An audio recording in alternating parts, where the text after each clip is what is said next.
Hello guys. आज मैं एक स्टोरी लाई हूँ, बहुत अच्छी सभी समस्याओं का समाधान।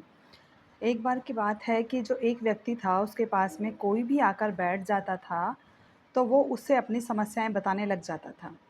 कभी कोई समस्या वो बताने लग जाता था, तो सामने वाले जो व्यक्ति आकर उसके पास बैठते थे, वो उठकर परेशान होकर चले जाते थे कि इसके पास तो डेली कोई ना कोई समस्या रहती ही है।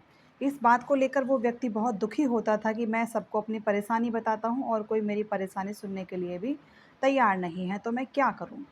अब उसके बाद में क्या होता है कि उसे पता चला कि गाँव में एक महात्मा जी आए हैं। तो वह उन महात्मा जी के पास गया और जाकर कहने लगा कि महाराज, मैं बहुत परेशान हूँ और आप मेरी समस्याओं का समाधान कर दीजिए।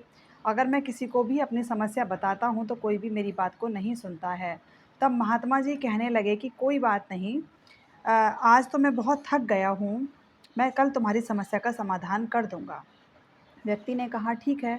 तो महात्मा जी उससे बोले कि जो मैं उनके साथ में एक काफ़िला भी चलता था ऊँटों का। तो वो कहने लगे कि देखिए जो मेरे ऊँटों की देखभाल करता है, वो आदमी बीमार पड़ गया है। तुम एक काम करो, आज रात मेरे इन ऊँटों की देखभाल कर लो और जब ये सारे ऊँट बैठ जाएँ, तब तुम भी सो जाना। व्यक्ति ने कहा ठीक है, मैं कर लेता हूँ, क्योंकि उसको अपनी समस्या का समाधान भी तो लेना था, जिसको लेके वो बहुत ज़्यादा परेशान था। अब क्या हुआ कि पूरी रात एक ऊँट बैठता तो एक उठ जाता, एक बैठता तो एक उठ जाता, वो व्यक्ति करे तो करे क्या? वो पूरी रात नहीं सो पाया। सुबह जब वो गुरु महाराज जी के पास आया तो महाराज जी कहने लगे, और बताओ बेटा, नींद कैसी आई? अच्छी आई होगी। उसकी आँखें बिल्कुल लाल हो चुकी थीं।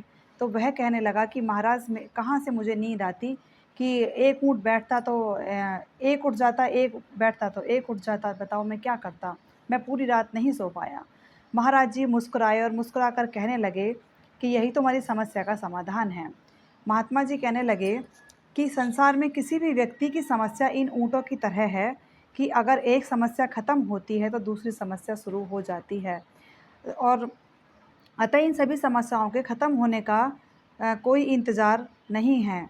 और तुम अगर इनका इंतज़ार करोगे तो कभी भी चैन से नहीं सो पाओगे। समस्याएँ तो जीवन का अंग हैं, इसे महसूस करते हुए ही जीवन का आनंद लो और जीवन में सहज रहने का यही एक उपाय है। दुनिया में किसी भी व्यक्ति को तुम्हारी समस्या सुनने में कोई दिलचस्पी नहीं है, क्योंकि हर व्यक्ति के पास में भी अपनी समस्याएँ हैं।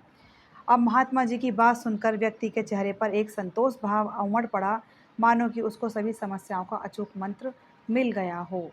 तो क्योंकि जीवन में देखिए सभी की समस्याएँ होती हैं, 1 दिन, 2 दिन, 4 दिन तो कोई हमारी समस्याएँ सुन लेता है, उसके बाद में हमारी समस्याओं को कोई सुनना भी नहीं चाहता है। तो समस्या उन ऊँटों की तरह होती हैं कि वो जो ऊँट जिस तरह से ऊँटों के काफ़िले में ऊँट कभी नहीं बैठ सकते, उसी तरह से हमारी समस्याएँ भी हमारे कभी ख़त्म नहीं हो सकती। हम सभी को अपनी समस्याओं के साथ ही समझौता करना पड़ता है। Thank you and have a nice day.